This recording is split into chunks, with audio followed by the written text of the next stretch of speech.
दोस्तों, एक बार फिर से मुंबई के आर्थर रोड जेल में अफरा तफरी मच गई है। एक बार फिर से डर का माहौल है और जेल में ही इमरजेंसी कंडीशन हो गई। दरअसल खबर है कि जेल में बंद महाराष्ट्र के पूर्व गृह मंत्री अनिल देशमुख अपनी बैरक में बेहोश पाए गए। पहले सीने में दर्द उठा और फिर बैरक में बेहोशी की हालत में अनिल देशमुख मिले।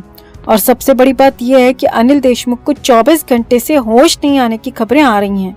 अब अनिल देशमुख के बेहोश मिलने पर जेल प्रशासन के होश उड़ गए। पहले जेल की मेडिकल टीम ने चेक किया, मगर देशमुख किसी भी तरह का रिस्पांस नहीं कर रहे थे, जिसके बाद जेल में एम्बुलेंस बुलाई गई और फिर देशमुख को जेजे अस्पताल में भर्ती कराया गया। अब जेजे अस्पताल में भी देशमुख की हालत क्रिटिकल बताई जा रही है।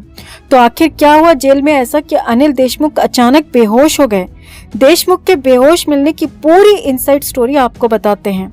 आप भी वीडियो को लाइक और शेयर कर अपना प्यार और सपोर्ट दिखाएं और अनिल देशमुख की हालत पर कमेंट में अपनी बात अपनी राय जरूर रखें। चैनल के साथ जुड़कर चैनल को सब्सक्राइब कर हमारी आवाज बने।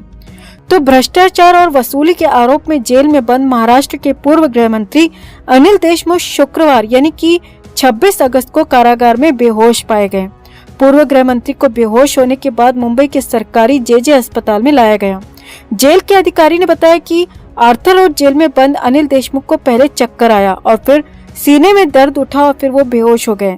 जेल अधिकारी ने बताया कि अनिल देशमुख ने सीने में दर्द की शिकायत की थी। उन्होंने बताया कि उनका ब्लड प्रेशर भी हाई है और अस्पताल में उनकी ईसीजी रिपोर्ट भी असामान्य आई है। अधिकारी ने बताया कि अनिल देशमुख का अभी अस्पताल में इलाज चल रहा है और वहां पर भी उनकी हालत बहुत ज्यादा स्थिर नहीं है। अब ये तो जेल के अधिकारी बता रहे हैं, मगर सूत्रों की माने तो अनिल देशमुख के बेहोश होने की वजह कुछ और है।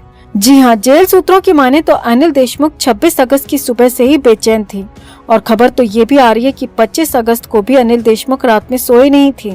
सामने आया कि वो बार बार अपनी बैरक के अंदर चक्कर काट रहे थे। बेहद कम बोलने वाले देशमुख कुछ बड़बड़ा भी रहे थे और उनके चेहरे पर घबराहट थी, जैसे कि उन्हें किसी बात का डर सता रहा है। सूत्रों की माने तो 26 अगस्त की दोपहर के वक्त अनिल देशमुख ने ना तो खाना खाया और न ही जेल से जुड़ी किसी भी एक्टिविटी में वो शामिल हुए।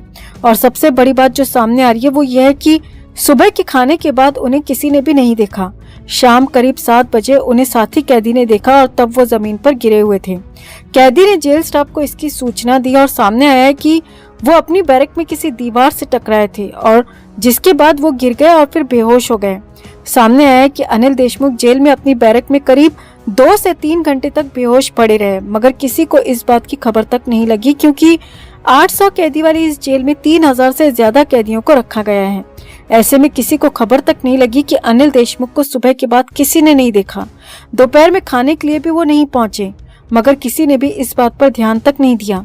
यहाँ आपको बता दें कि मार्च 2021 में तत्कालीन मुंबई पुलिस आयुक्त परमवीर सिंह ने आरोप लगाए थे कि अनिल देशमुख ने गृह मंत्री पद पर रहते हुए पुलिस अधिकारियों को शहर के रेस्टोरेंट और बार से 100 करोड़ रुपए प्रति माह उगाने को कहा था, जिसके बाद अनिल देशमुख को नवंबर 2021 में ईडी ने अरेस्ट कर लिया और तब से ही अनिल देशमुख लगातार आर्थर जेल में बंद हैं। कई बार अनिल देशमुख की तरफ से जमानत की याचिकाएं डाली गईं, मगर हर बार देशमुख की जमानत याचिका को कोर्ट की तरफ से खारिज कर दिया गया, क्योंकि अनिल देशमुख पर जो आरोप है वो काफी गंभीर हैं। अब हैरानी भरी बात यह है कि इतनी बड़ी जेल में अनिल देशमुख 2 से 3 घंटे तक अपनी बैरक में बेहोश पड़े रहे, मगर किसी को भी पता तक नहीं चला। और अगर देशमुख ने सीने में दर्द और हाई बीपी की शिकायत की थी तो जेल स्टाफ ने उसे सीरियसली क्यों नहीं लिया? अब खबरें तो ये भी आ रही हैं कि देशमुख का दीवार से टकराना भी संदिग्ध हो सकता है या फिर बनी बनाई कहानी हो सकती है। फिलहाल तो देशमुख जेजे अस्पताल में भर्ती हैं और उनका इलाज वहां पर किया जा रहा है, जहां उनकी हालत अब भी सामान्य नहीं बताई जा रही। तो आपको क्या लगता है दोस्तों, देशमुख की बेहोशी की वजह हाई बीपी या सीने में दर्द है या फिर दीवार से टकराने की वजह कुछ और हो सकती है? क्या जेल में कुछ संदिग्धता भी चल रही है? क्या दीवार से टकराने की ये कहानी बुनी गई है? आप क्या सोचते हैं?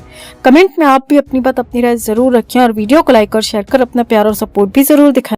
दोस्तों, सुशांत के दोषी एक एक कर नपते दिख रहे हैं। जहां एक तरफ एनसीबी ने अपनी चार्जशीट दाखिल कर दी है, तो वहीं अब अनिल देशमुख, नवाब मलिक के बाद संजय राउत को भी सलाखों के पीछे पहुंचाने का पूरा प्रबंध ईडी कर चुकी है। आपको बता दें कि संजय राउत शिवसेना के वो नेता हैं जिन्होंने सुशांत के जाने के बाद अपने घटिया बयानों से रायता फैलाया था। सीबीआई के खिलाफ थे और सुशांत और उनके परिवार उनके पिता पर गंदे और आपत्तिजनक आरोप लगाए थे। तो अब संजय राउत का कर्मा भी सामने आता दिख रहा है दोस्तों। ऐसे में हम संजय राउत से कहना चाहेंगे कि हो सके तो सुशांत का सच उगल दो, बता दो कि कितनी गंदी राजनीति हुई सुशांत मामले में, कैसे उद्धव सरकार ने सुशांत का केस दबाया, गुनहगारों को बचाया।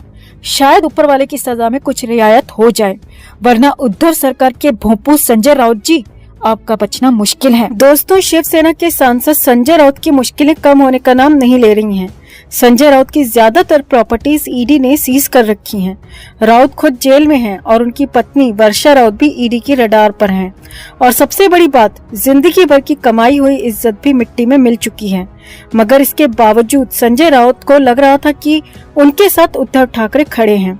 उद्धव ठाकरे कभी उनका साथ नहीं छोड़ेंगे, ये विश्वास हमेशा संजय राउत को रहा है। मगर अब उद्धव ठाकरे की तरफ से भी संजय राउत को बड़ा झटका लगा है और इस खबर के मिलने के बाद तो संजय राउत बेकाबू हो गए। आर्थर रोड जेल के बाहर पहुंचते ही हंगामा कर दिया। सूत्रों की माने तो राउत ने जेल के अंदर जाने से भी इनकार कर दिया। अब राउत का इतना ज्यादा तमाशा देखकर आर्थर जेल का स्टाफ परेशान हो गया और फिर मजबूरी में आर्थर के जेलर को कड़ा एक्शन भी लेना पड़ा। तो आखिर ऐसा क्या हुआ जेल के बाहर? क्यों राउत जेल के अंदर नहीं आने की जिद पकड़कर बैठ गए और उद्धव ठाकरे के किस फैसले से राउत को झटका लगा है, आपको बताते हैं सब। आप भी वीडियो को लाइक और शेयर कर अपना प्यार और सपोर्ट दिखाएं और कमेंट में इसे लेकर अपनी बात अपनी राय जरूर रखें। चैनल के साथ जुड़कर चैनल को सब्सक्राइब कर हमारी आवाज बने। तो शिवसेना नेता और सांसद Sanjay Raut Arthur road jail में बंद हैं। राउत के जेल जाने के बाद से उद्धव ठाकरे के सपोर्टर्स और पार्टी के लोगों के मन में यही सबसे बड़ा सवाल था कि आखिर अब संजय राउत की गैर मौजूदगी में मुखपत्र सामना में उग्रवादी और साप्ताहिक कॉलम कौन लिखेगा, क्योंकि राउत जेल में बंद हो चुके हैं और बाहर आने की राह फिलहाल दूर दूर तक बनती नहीं दिख रही। ऐसे में सामना को लेकर उद्धव ठाकरे की पार्टी बेहद परेशान थी और लोगों की जिज्ञासा तब और बढ़ गई जब सामना के साप्ताहिक कॉलम में कड़कनाथ मुंबईकर के नाम से लेख छप गया। कई लोग इस नाम को देखकर चकित हो गए क्योंकि ये नाम पूरी तरह से अनजान था, अपरिचित था। अब कड़कनाथ मुंबईकर के बारे में जानने की कोशिश की गई तो सामना कार्यालय ने ये कहते हुए विवरण देने से मना कर दिया कि ये संपादक उद्धव ठाकरे का विशेषाधिकार है, इसीलिए कड़कनाथ मुंबईकर के बारे में ज्यादा कुछ नहीं बताया जा सकता। हालांकि सूत्रों का कहना है कि कड़कनाथ मुंबईकर का नाम साप्ताहिक कॉलम के लिए इस्तेमाल किया जाने वाला एक कलम नाम है, यानी कि एक पेन नेम है। इस नाम का कोई व्यक्ति नहीं है, बल्कि बाई लाइन आर्टिकल के लिए इस पेन नेम को यूज किया गया है। अब सूत्रों की माने तो सामना में उद्धव ठाकरे के इस फैसले से संजय राउत बेहद खफा है। अब संजय राउत को जेल में टीवी देखने और न्यूज़पेपर पढ़ने की इजाजत है, इसीलिए राउत को जेल से बाहर क्या कुछ चल रहा है इसकी पूरी जानकारी रहती है। इसीलिए राउत को ये भी पता चल गया कि सामना से अब उनका नाम पूरी तरह हटा दिया गया है और उनकी जगह पर कड़कनाथ मुंबईकर का नाम दे दिया गया है, जो कि राउत के लिए किसी बड़े झटके से कम नहीं है।